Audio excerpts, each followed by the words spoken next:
Welcome to Proxy Guftugu. Folks, Alberta Liberal Party is electing new party leader.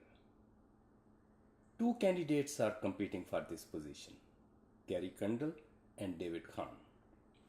Today we are lucky to have David Khan, candidate for the leadership of Alberta Liberal Party with us to talk about his vision and plan for Alberta Liberals. Folks, there is one thing else.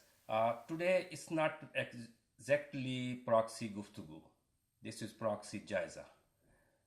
Because Junaid Bahadur Khan is also joining me, and so I have to get half name from him, his famous program Jaiza. So this is Proxy Jaiza officially. Okay, David, welcome to the show. Thank you for having me. So David, before we start formal questions, would you like to introduce yourself for our viewers and also Liberal voters? Sure, yeah. So I was born here in Calgary, went to high school in French immersion near the university, William Aberhart. I went to, did my undergrad in chemistry at UBC in Vancouver and my law degree in Toronto at the University of Toronto Law School. And I've been back here ever since practicing law. I did corporate commercial litigation, and for the last 6 years I did Indigenous law, kind of constitutional law and breaches of treaty and land claims. And I've been always active in politics in various ways as campaign volunteers, sometimes as a candidate. I ran for the vice president of my student union at UBC back, many years ago. I was on the board of the Calgary Buffalo constituency Liberal board, and I've ran twice now as a candidate, once in Calgary West in the 2014 by-elections when Jim Prentice was elected, and then again downtown Calgary to replace Kent Hare as the Liberal MLA in Calgary Buffalo. And then the last year I've been the executive vice president of the party. Okay, so you are a practitioner lawyer. Yes. And I was wondering, law is very good profession, normally high paid profession, and politicians, they don't get that much money. So what's the motive to coming into politics? Well, yeah, certainly not the money, but the motive is to make my society, our culture, our province and my city better for my niece Ria and my cousins and family, and for all Albertans. But that's what really motivates me. So I think we can do things better in our society, and we can run our province in a better way. And I want to bring my experience and insight and frankly my energy to that table. One thing is, Alberta Liberal Party was official opposition when I moved to Alberta 17-18 years back, and we were hoping someday they will be in the power. So now they reduce from official opposition to one member only. So how you revive the party? Well, you know that parties go through this all the time. The federal Conservatives were down to 2 seats across the whole country at one point. And so parties' fortunes rise and fall. I don't think that the last election was a barometer of the strength of the Liberal brand in Alberta, and more importantly, the support of liberalism and the Liberal Party in Alberta. So we've made a few key mistakes, crucial mistakes in the last election, not having a permanent leader and not running a strong campaign, and that was reflected in the result. And I and other candidates lived through that. And I think we can do better as a central party supporting our candidates. And I think there's huge opportunity in the center to seize. As I agree, we had a poor election showing in the last election, and we've had some missteps over the years, but I think that these are things that can be corrected, and we can really find a real resurgence here. And David, if to revive your political party, your Liberal Party into Alberta, we need to first focus on basic important thing, which is our economy. Yeah. So NDP have diversification in their plan, and PC Party, they want to more focus on big businesses. So what in specific you want to do to revive our economy? Well, we've got to look at everything, and hats off to the NDP at talking about diversification, but frankly, every government in the last 20 years has talked about, or 30 years has talked about diversification. He tried to actually do it by creating new enterprises like Pacific Western Airlines and Novotel. Some of those were kind of boondoggles, but we've been talking about diversification for a long time. But what we really need to do is focus on the ways in which our provincial government can foster real diversification, so not just a hollow buzzword, but actually create new businesses that will hire new people and attract new business. And I put forward some of those proposals in my policy proposals, including some tax proposals that would encourage new businesses and the increase of current businesses like the tech and film sectors here. So yeah, we do have to really focus on jobs in the economy, and not just big business. So I've proposed a break on small business tax that will allow entrepreneurship to thrive. The first 3 or 5 years of a business are critical for having its success, and I think as government we can provide the business situation and circumstances that will allow those businesses to thrive and hire those people. So relating to economy, so historically Albertans are fiscally conservative and socially progressive. I'd say fiscally prudent, because the Conservatives have never proven themselves as very good stewards of the economy. No, I mean small the people. I'm talking C. about the masses. Yeah. So they don't want that much. They want very responsible economy. Mm-hmm. So the question is, with that type of situation, parties like left-oriented parties, they want big social program. Mm-hmm. So big social program costs money. So how you will find the balance between social program and fiscally responsible? Well, that's what liberals have done. That's what liberals are. We're a moderate party. We're not a particularly left-wing party, but we know that we have to pay for the programs that we and all Albertans desire: public, universal, accessible healthcare, solid, quality public education, the roads being built, good public transit, stewardship of our economy. So these are all things that Albertans are willing to pay for. So we have to look at other revenue means to close that budget gap and not be spending our renewable resources on things. But liberals aren't for huge nationalizations of programs and big splashy rollouts without money to pay for it. Well, as we know that NDP is more concentrating on infrastructure side. On big businesses, it is very important to have a trickle-down effect on small businesses. But if you're not concentrating on like big businesses, how we can boost our economy by doing only small businesses? There is any plan you guys have to boost small businesses without concentrating on the bigger ones? So you want me to concentrate on both big and small? Big and small. Well, yeah, so I've talked about our small business tax policy and incentives, but we're also concerned with the biggest area of the economy, which is the oil and gas sector. And that's being ignored by the NDP. They've brought in a carbon tax, which is, they haven't done the proper studies, and they've brought it in without the proper planning. It caused huge dislocations in the electricity production sector. You saw that cascading through the power purchase agreements, and then they went and sued the very companies they need to build large green energy systems in Alberta. So they are not friends of big business. Similarly, they then, with this carbon tax, created billions of dollars of what I call the NDP re-election slush fund, because there's no earmarks about how that money is spent. That money should be spent on greening our economy, diversifying our economy, and most importantly, supporting our oil and gas sector to reduce their greenhouse gas emissions, because they're the backbone of our economy, and they're being ignored, frankly, by the NDP. But if I remember correctly, when PC party was in power, Alberta Liberals and as well NDP in the legislation, they were all the time criticizing government, PC government, that you are losing lot of money from oil royalties. Mm-hmm. Both were on the same page almost, and then NDP did last year. I think they completed the commission and then report. They completed a royalty review. which only inserted uncertainty into the entire oil and gas regime system, and then they decided to do nothing.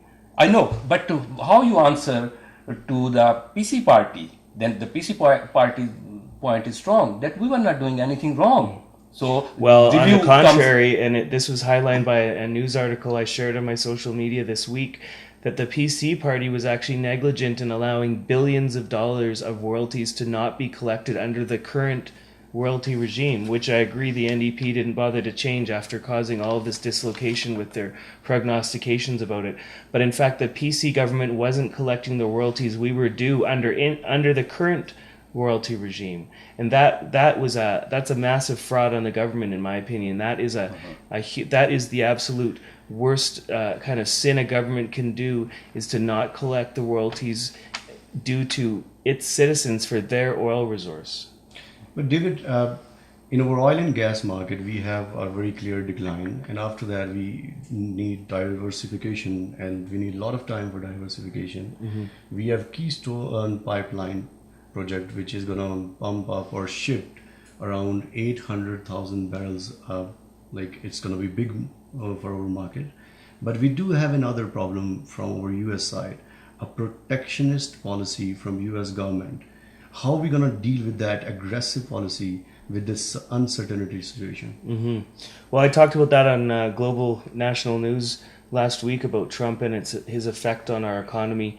We need to stand up strong against Trump and his misguided 3 a.m. tweets. We need to remind everyone in his administration, as Mr. Trudeau is doing, reminding everyone below Mr. Trump that trade with Alberta and Canada is critical to both of our economies. 37 U.S. states rely on Canada as their number one export market. So everyone below Trump understands the critical nature of U.S. trade. But David, do you think we have enough incentives to give them to take back on this business line? Because he's not going to stop trading just by saying it. We need some kind of policy. He's all bluster. He's all show. His White House staff understand that the interconnected nature of North American trade, and it's not about giving them something and them giving back something. We're already all benefiting from continent-wide trade, and to attack that will be to attack all of those local economies in those states, especially the states that voted Donald Trump last time, to our surprise. Michigan, Wisconsin, Pennsylvania, all border or near border states that depend on international trade with our country and with our province. But another thing which is very important for us at this moment, they have aggressive policies, aggressive economic policies, if I'm going to say. And on the other side, we have Jason Kenney. He has very aggressive policies as well. He's aggressive campaigner as well. And they have some kind of, you can say, natural correlation between PC and their Liberal Republican Party.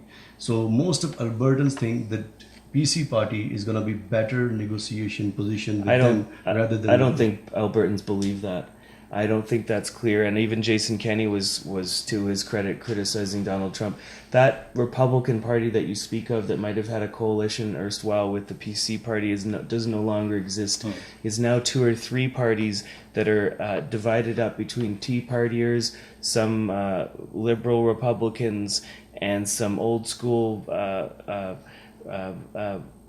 Republicans that support globalization at all costs, and they're all infighting. And so I don't think that Jason Kenney will be a better premier to stand up to and work with Donald Trump administration. But talking about oil industry, there is another conflict between oil and the environment. So being Alberta Liberal leader and potential premier of the province, how you find the balance between these two? And with the dirty oil as well. When the brand is dirty oil. Well, that's the brand that campaigners elsewhere in the world have tried to brand our oil. I think if you look at the bigger picture, we have strong environmental standards, labor standards, and production standards. And so labeling it dirty oil is just simply playing into the hands of cynical campaigners on the far left, mostly outside of this country, sometimes in this country. But we can do a lot better to support our oil and gas industry and help them become more environmentally efficient and sensitive. And that's where we use the carbon tax revenues in a better way than the NDP is using them right now. They're using carbon tax revenues to send teams of individuals into your house to check your light bulbs and give you new ones. I mean, if that's... By the way, that was appointment today, and then 3 times they cancel. I don't know who is there. Yeah. And these jobs, by the way, it's my understanding, have gone to an Ontario company. So Rachel Notley's creating green jobs just in the wrong province. But David, why we cannot shift our economy or our entire debate towards renewable sources, because that's going to be a big debate for next future. Well, and we're doing that, and that's in my platform as well. But Okay. we can't cut off our nose to spite our face. We can't alienate and destroy the golden goose, the oil and gas industry that supported our province for decades, and just immediately shift in 24 hours to a renewable energy sector. But there should be some plan in place. There definitely should be. I'm already talking with people in the wind and solar sectors, people with connections to... I was talking yesterday with a fellow in St. Albert at a barbecue about technology he's bringing in from the Netherlands to massively reduce our water use. And that, of course, has a concomitant effect on electricity use, because anytime that you're using more water, you're pushing it around, you're cleaning it, you're pumping it, and that all costs energy. So there's great opportunities that we can learn from other sectors like the Netherlands and like California and China, has a burgeoning solar economy now, and we can do better, but we can't do it all at once, and we can't alienate and undermine our major industry right now while doing it. They both can happen at the same time. Mm-hmm. So, looking to provincial politics at this time, right is one step closer to unite the right. Are they? I think so.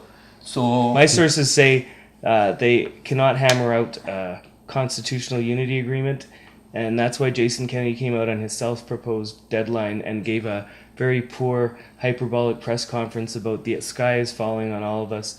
So, no, things aren't going well on the right. Okay, think about the worst. Unite the right is possibility. Sure. So now, when you will become liberal leader, so you will have some plan, unite the left? Well, we're not on the left, we're in the center. I had a great talk with Thomas Lukazik just before I got here, and we were talking about this very issue, and the Alberta Party is a sort of a shelf corporation. They're an empty vessel. Someone could turn them into something if they had some time.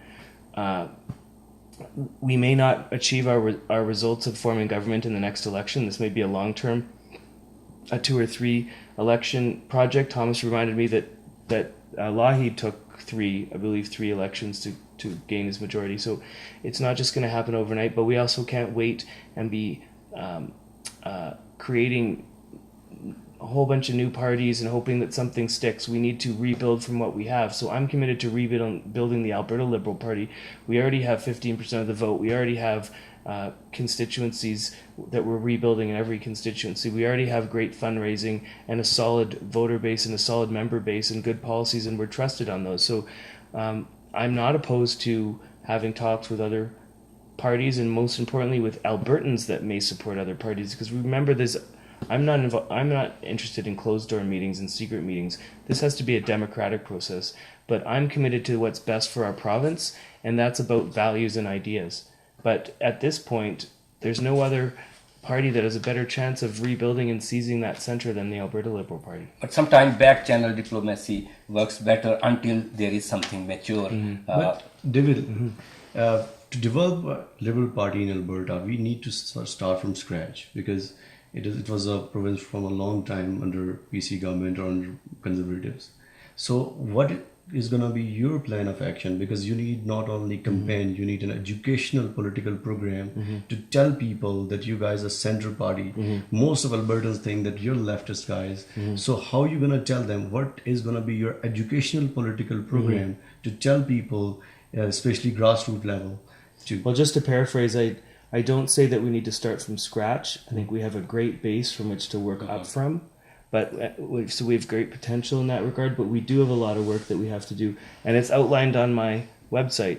I'm the only candidate that's outlined policy proposals and a detailed plan to rebuild the party. And as you say, connect with Albertans, connect with them, better communicate our values, reflect their values in us. And then they will realize that they really are mostly small L liberals in this province. I firmly believe that most Canadians and most Albertans are small L liberals.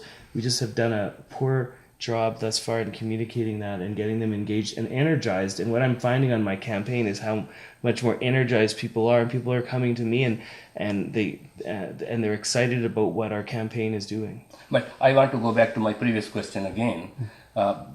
political analysts are saying that NDP, the way they are running the province, basically they are also in the center.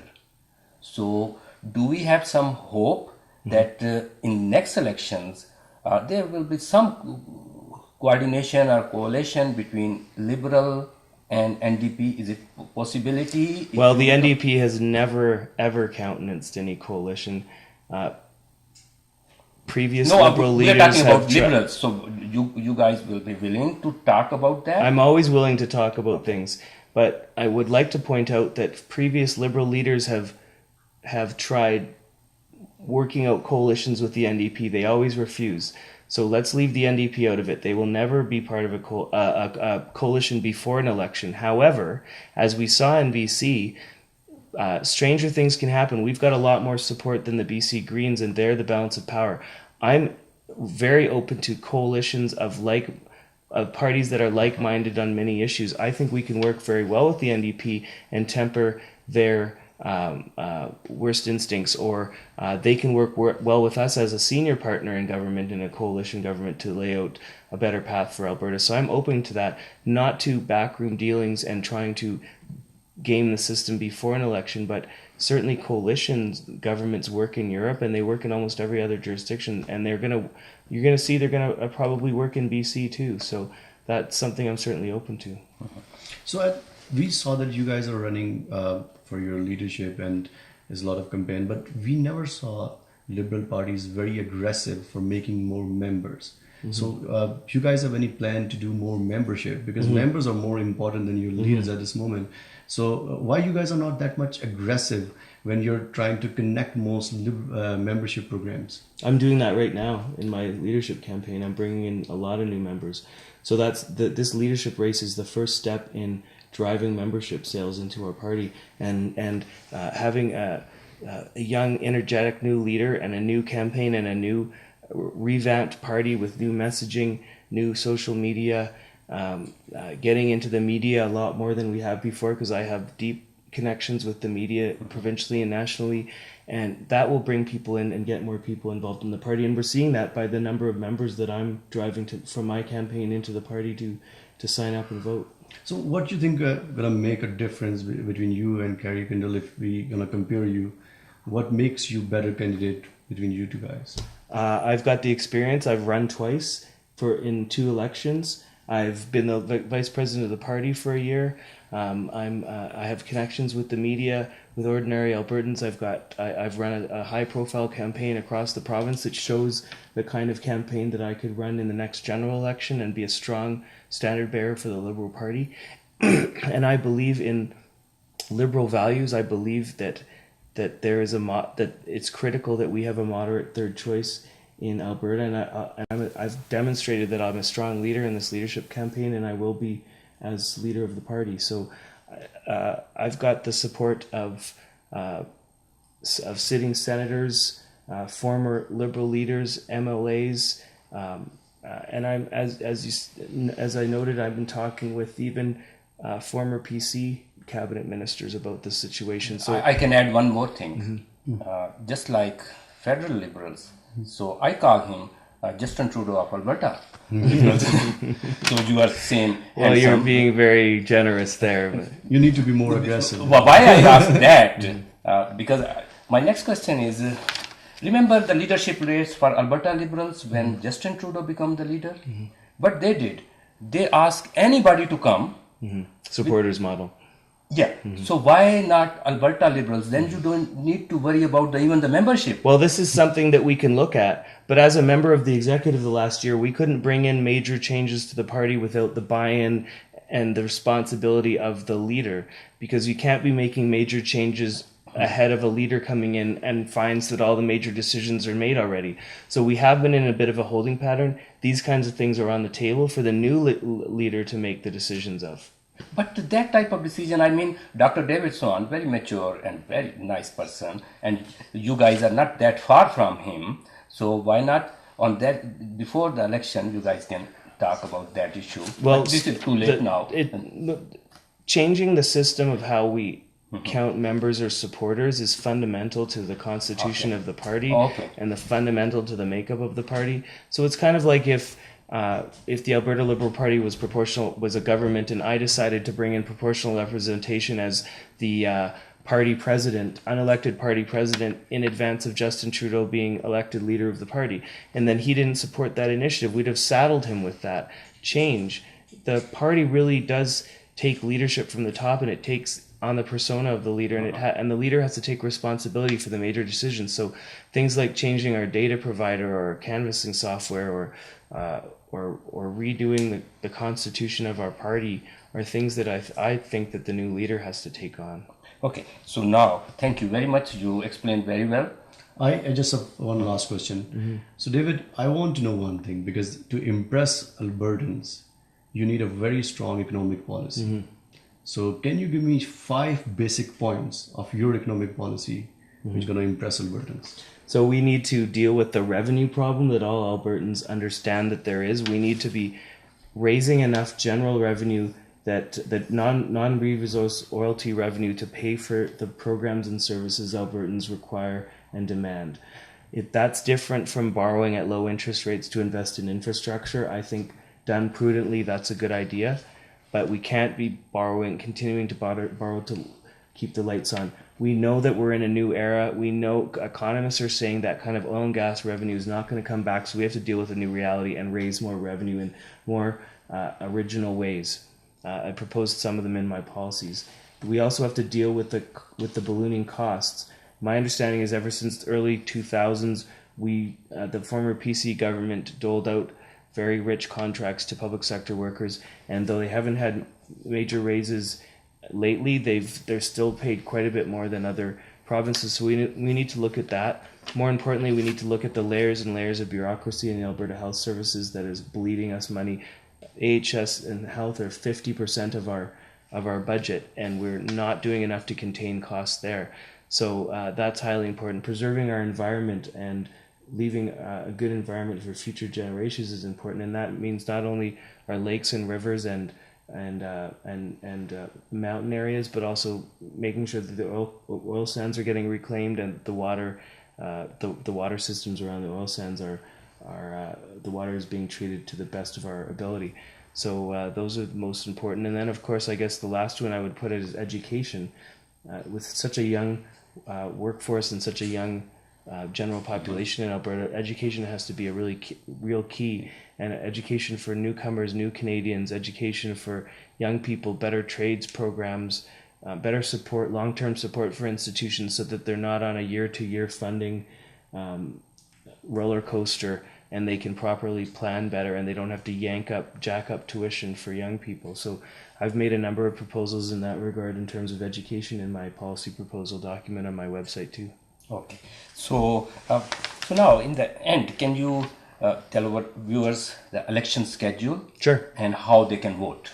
Yeah, so this Monday, May 15th, is the deadline to get your membership in the party. So you have to be a member by May 15th, by Monday at about 6 p.m. to be a member. You get your membership online on my website, www.davidcon4alberta.ca. That's the number 4, davidcon4alberta.ca. Get your membership before Monday.